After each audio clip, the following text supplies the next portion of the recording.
rock and roll. We're back with Rob Lations, old school fabrication.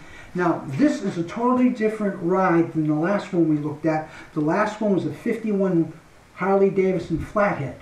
Yes. How many speeds was that? That one is a 3-speed, and it's shift on the tank, rocker foot clutch. Now, how many speed is this in the transmission? This is the 5-speed. 5-speed. Yes, this is a modern transmission. I wanted to keep the bike, have a vintage flair. 5 speeds of popular 4 speeds. Now, if you look at this, now this is a shovel head? That's a shovel head. It's made by S&S. And they were made from, what years were the shovel heads? Geez, you got me on that. Just roughly. It was 70s to 83. Yeah. They went 84 and 85 specifically for police bikes. Now you can see this has a lot of great custom work in it. How many cubic inches that motor? That's 103 cubic inches. And a normal Harley in the days that came out was, I think it was 74 and 80 cubic inch. Yeah. And that means it's well oversized. It's got big pistons, like trash barrels. S&S makes a 93 cubic inch and 103. This engine there's so much to be said about this engine. And they're bulletproof, just about, the S&S engine. It's great. Yep, they took the Harley Davidson stock shovel head, and they just did all the improvements to make it, a better engine. Now look at this seat. That's a total different. Now that's aftermarket, customized. That's a custom-made seat. I made it in my old shop, and I did it when after Indian Larry had passed. Yeah. I did this whole bike. This was in 2005. Would you say there's influence from Indian Larry? Certainly, it's got the Indian Larry legacy timing plate on it. Everything when I did the bike, I didn't want the fat tire really. I was influenced. So. Now, who did the paint job on this? This is Area 51 in Arizona. Wow, I love that. Then that's a scallop tank, they call it? Yeah, that's a scallop paint job, yes. And it's got the flush-mounted gas cap? That's right, yeah. It's got an aircraft-style gas cap. It's just a Sportster flat bottom, but it's a custom tank. It's nice and smooth down there. It's actually painted underneath, just as you see it on top. Beautiful tank, beautiful paint job. Let's step over here, this side here. Look at that. The barbed wire. I love the barbed wire. Yeah. That's a shifter that goes back from there, back into basically almost into the rear case. That's called a banjo. That's an open primary with a belt. And that's sharp as, That originally had a chain when it came out of the factory, or it never came out of the factory. This is all after. No, I started this bike out with a stock chain primary, and I liked it, but I wanted to put the belt on it. Now, what is this here? That's a key, actually, ignition key. Wow, Take that right out. Wow, that's so I make it's a barrel key. That's very interesting. Yeah, very interesting. I always amazed me though, whose idea was it to put the key? I had FXs like that. It was underneath everything. The key. Yeah. It's very interesting the way they do things, Harley. Yeah. And this is a really old school. When you look down at this tool bag over here, if we could check this out, right here, that's the old school setup. How you used to set them up in the old days. Mm-hmm. And of course, you have the sissy bar on the back for the rider to lean against. Yeah. And then you got the tool bag. Yes. Yeah. We used to call them stash bags. And this is a chain. I love the sprocket. On that. Chain drive. Yeah. O-ring chain. It's hard to see, but it's, there's a lot of brass on the bike, and the chain is actually on the side links are gold plated. So they match with the brass. Now, what's the story? Now, this one doesn't have a front fender because it is a custom. And look at that front Springer with the disc brake in the front. Yes. This is totally different than the last one. How many inches over is this?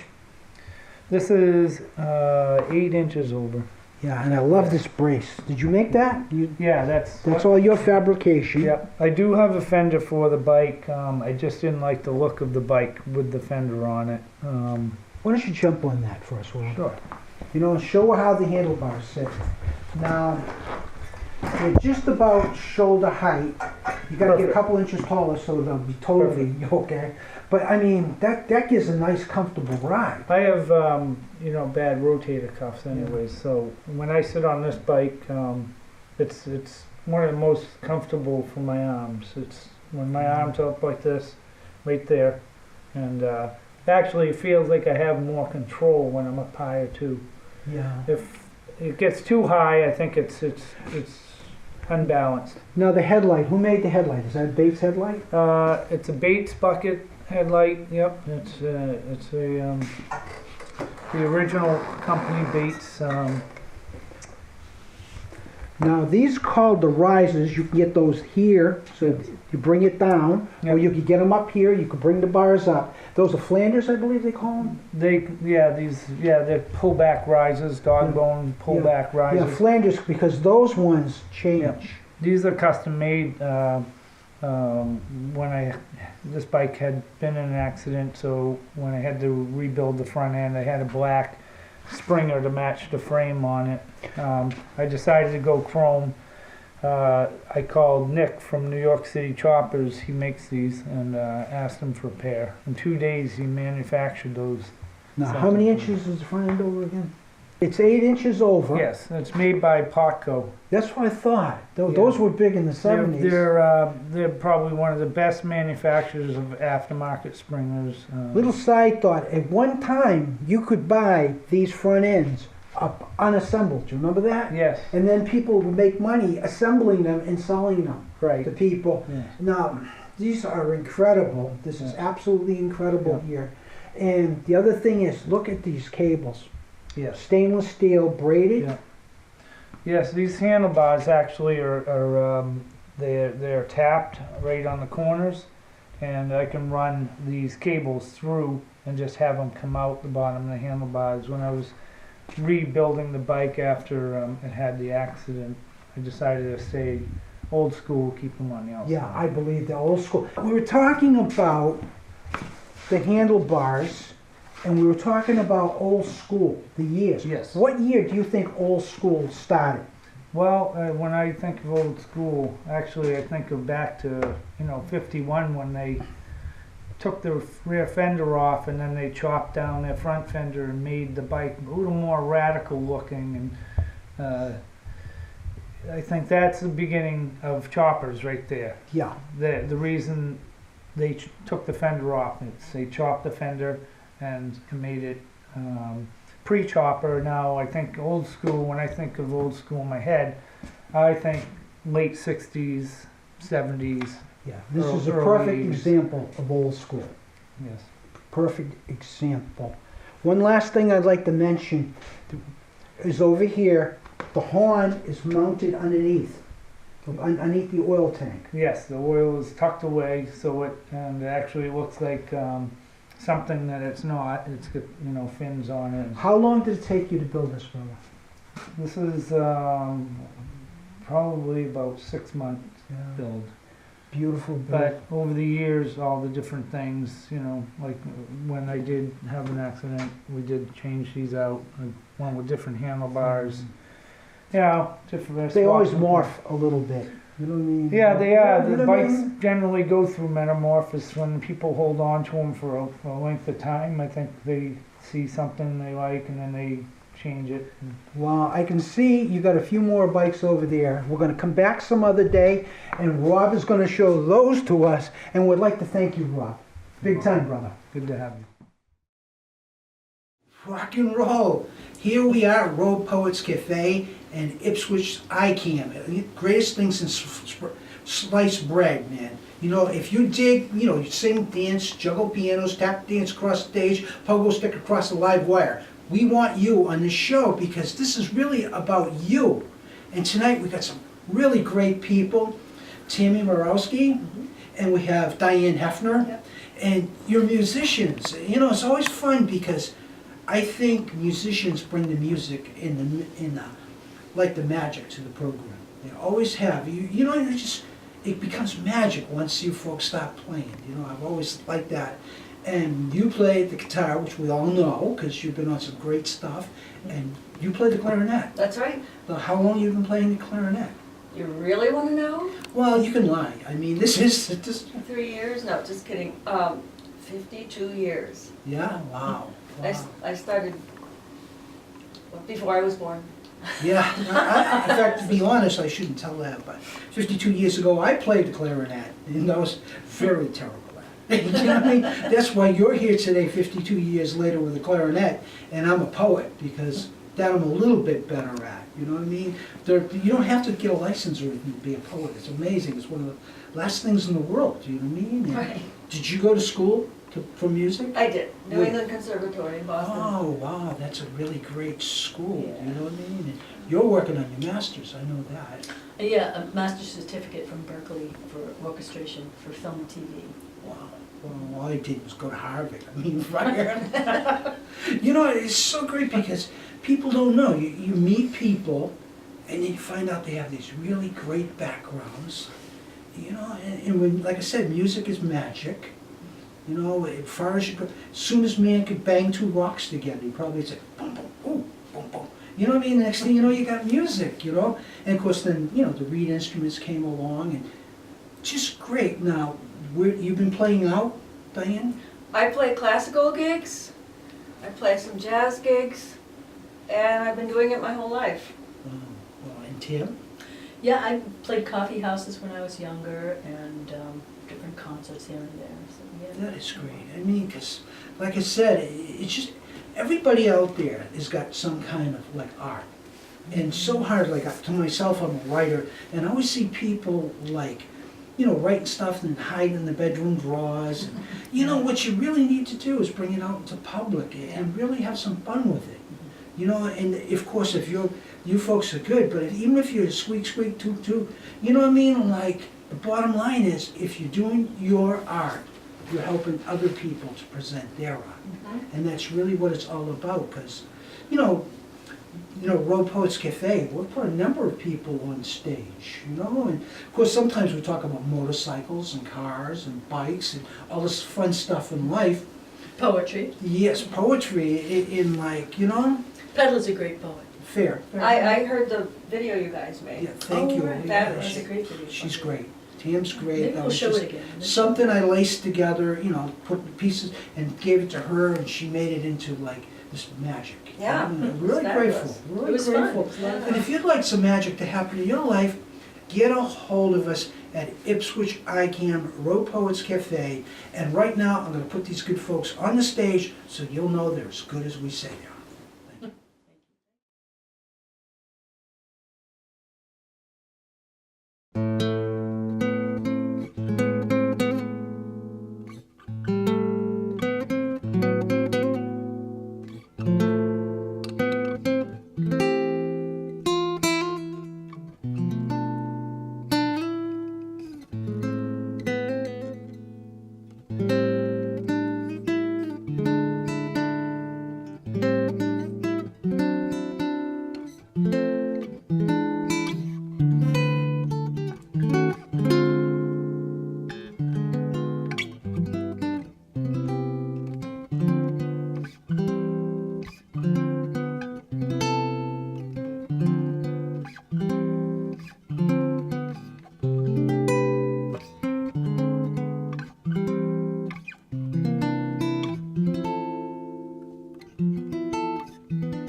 comic Valentine.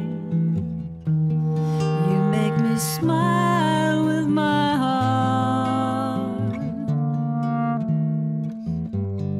Your looks are laughable, unphotographable, yet you're my favorite work of art. Is your figure less than Greek? Is your mouth a little weak when you open it to speak? Are you smart?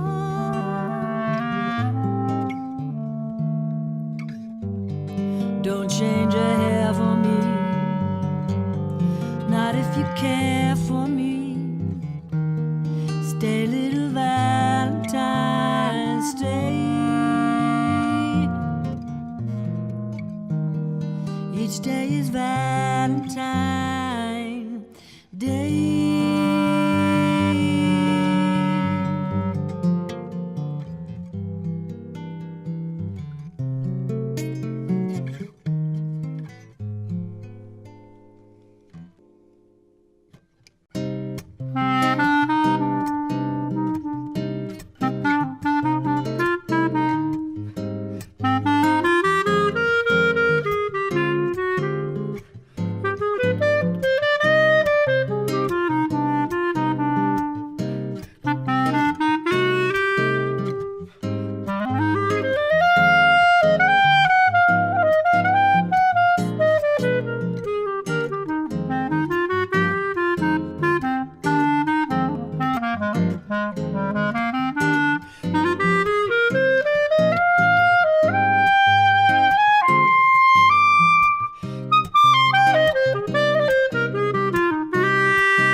Missing each night and day. I know I'm not wrong. This feeling's getting stronger the longer I stay away.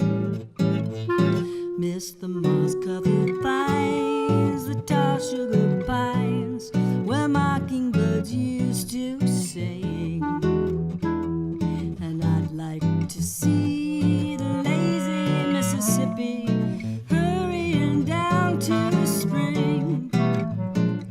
The Mardi Gras, the memories of Creole tunes that fill the air. I dream of Ole Anders in June, and soon I'm wishing I was there. Do you know what it means to miss New Orleans? Well, that's where you left your heart. And there's something more. I miss the one I care for more than I miss New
rocky and roll.